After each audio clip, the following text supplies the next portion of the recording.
It is 1950. When your dad decided one day that you'd go with him to do some business at a garage in Milngavie just outside Glasgow, you didn't want to go with him. Who would? But it's 1950, and you don't say no to your dad when he tells you that you're going to a garage in Milngavie. You don't really remember anything about the garage, except that it must have been near railway tracks. Because it was there, you saw something that stuck with you for the rest of your life. You saw a spaceship from the future, just like the ones in Dan Dare. Why it was there, nobody told you, but when you asked to go up, your dad smiled and followed you up the rickety flight of wooden stairs that led 15 feet up to a platform in the sky, held between giant metal A-frames. Your dad's friend, the man who owned the garage, was talking about how it wasn't in great nick anymore. If there was a speck of rust anywhere on the thing, you didn't notice. Plus, if it had come to rest in Earth's atmosphere after travelling all the way from Venus, it wouldn't be that surprising if it was a wee bit rusty. The door and its intricate stained glass inlay sighs open in front of you, as if by some alien magic. In actual fact, your dad opened it, you just didn't notice. You completely fail to notice the giant transformer that powers the thing. You mistake the fading, blistering paint on the side as some sort of Venusian lettering. You can learn it when you get there. Or you could learn later that the letters actually once read GBR. You also don't notice the propellers at either end of the giant, rusting hulk of a cigar tube, which is locked between a track above and a track below. After all, you're going to space. Who cares how it works? This is Scotland, a podcast about history and where we made it. I'm Michael Park.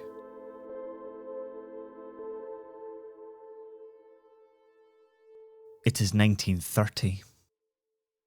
You're standing on the same platform that an awestruck kid would be on 20 years in the future.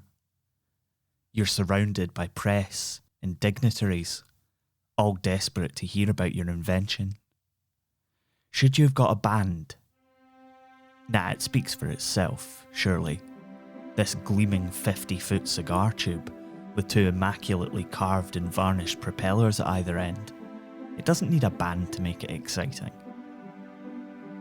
Plus, you paid the newsreel company, British Pathé, to follow you around for the last few months. Their reels are silent though, so probably wouldn't be worth the expense of hiring a band. Ah yes, expense. Try not to think about the expense. £150,000 to develop your brainchild and build a prototype. In 2021 money, that's almost £5.5 million, but it'll be worth it. Soon there will be a Bennie Railplane on every major line in the country. You'll be a millionaire, and you're not thinking in 2021 money. You'll be Rockefeller rich. The idea is simple, or at least it is as you explain it to the great and the good of society, as you stand in front of your invention, bowler hat in hand. Trains are inefficient. They're dirty. They're grimy. They're expensive to run. They're loud. They crash. They require a significant amount of work to build new lines. Sometimes, you even have to punch through mountains to get them where they're going. You tell the crowd, among them the heads of several national train companies, how much steam locomotives suck as they all peer in through the windows at the lavish decoration inside the carriage. They're only half listening. That's fine. They only need to be half listening to hear you say this.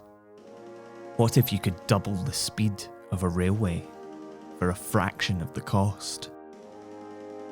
That pricked some ears up. The George Bennie Railplane system of transport will revolutionise travel, in the same way that the railway did almost 100 years before, but with no need to buy more land. Just build the railplane track above the existing railway. Able to run on either electricity or internal combustion, the Railplane is capable of speeds of up to 120 miles per hour. Hats are starting to come off now. You have everybody's attention. Safety? Not a problem. The car is hooked onto the rail above and uses a guide track underneath to ensure it stays locked onto its route.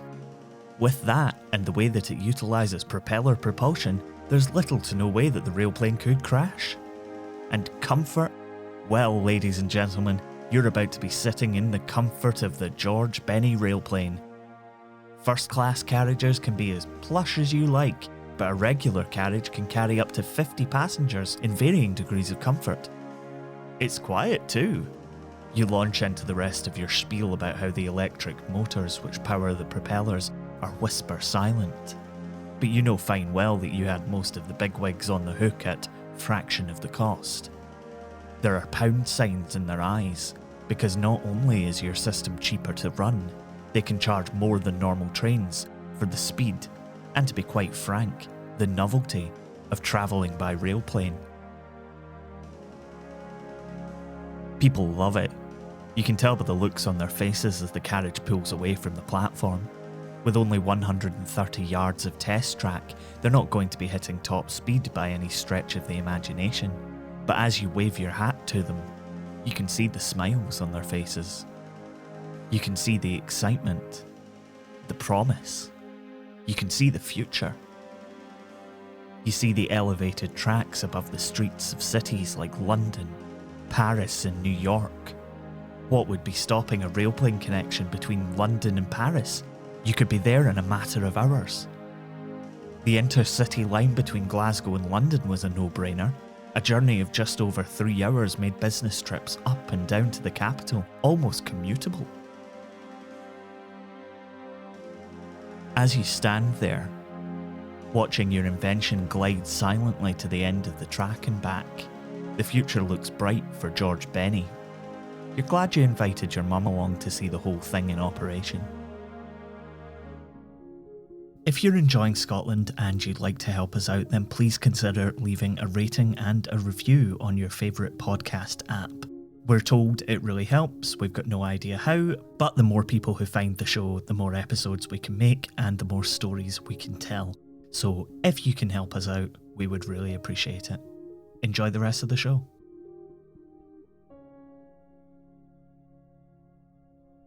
Yep, they're interested all right. But it's 1930. Less than a year after the Wall Street crash, the world was dipping into depression, and while the Railplane was an incredible idea, nobody was arguing that point. Money for exciting projects like that was drying up. You were going to have to find your own funds.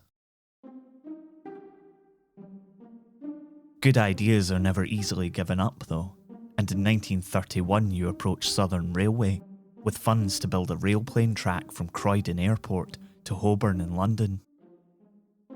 They knock you back, afraid of losing revenue on the existing train service. But why not, they say? Put a Railplane in between London Bridge and Dartford. You're not interested. For you, a pioneer of the new age of travel, it was a route to an airport, or nothing. So it was nothing. As each year crept by, interest in the Railplane dwindled.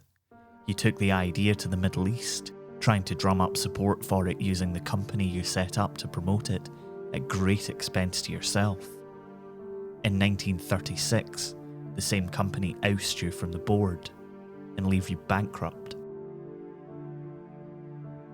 But the Railplane never dies. In January of 1945, you appear in the evening news, talking about the new transatlantic service from New York to Prestwick Airport. What good is Prestwick Airport, you ask, if you have to spend 1.5 to 2.25 hours in getting to or from Glasgow? You're quoted as saying that the new George Bennie Railplane system can hit a top speed of 200 miles per hour and do the journey in 15 minutes. It still takes 45 minutes today.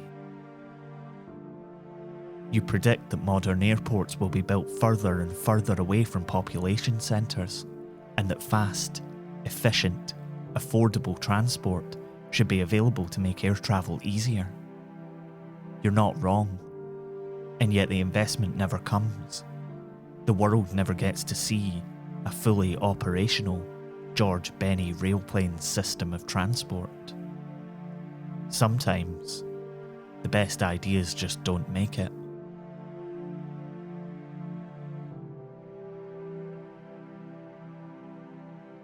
Across the road from the McDonald's on Milngavie Road, just round the corner from Bennie Place in a new estate of houses, there's a blue plaque affixed to the wall of the little bridge that crosses the Craigdhu-Burn. To commemorate George Bennie's Railplane, which was tested here on 8th July 1930, the bullet-shaped carriage with a propeller at each end was reputed to be the forerunner of the modern monorail. It was suspended from a single track on a 420-foot-long, purpose-built test track 30 foot above the former LNER railway line, situated east of this plaque.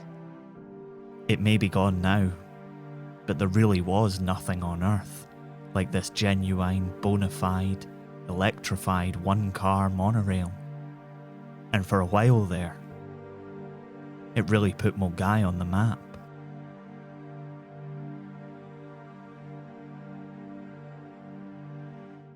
You've been listening to Scotland. It was written and produced by me, Michael Park, and is a production of Be Quiet Media. Additional voices in this episode were by Leanne Milne. The music for every episode of Scotland is by our very own Lyle Lanley, Mitch Bain. You can check out more of his work at mitchbain.bequiet.media. Jamie Mowat does stunning illustrations for us, which you can see in our episode art.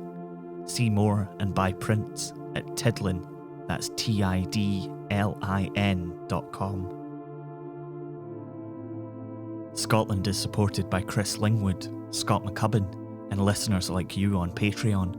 You can get loads more from us for as little as $2 a month at patreon.com/Scotland History Podcast.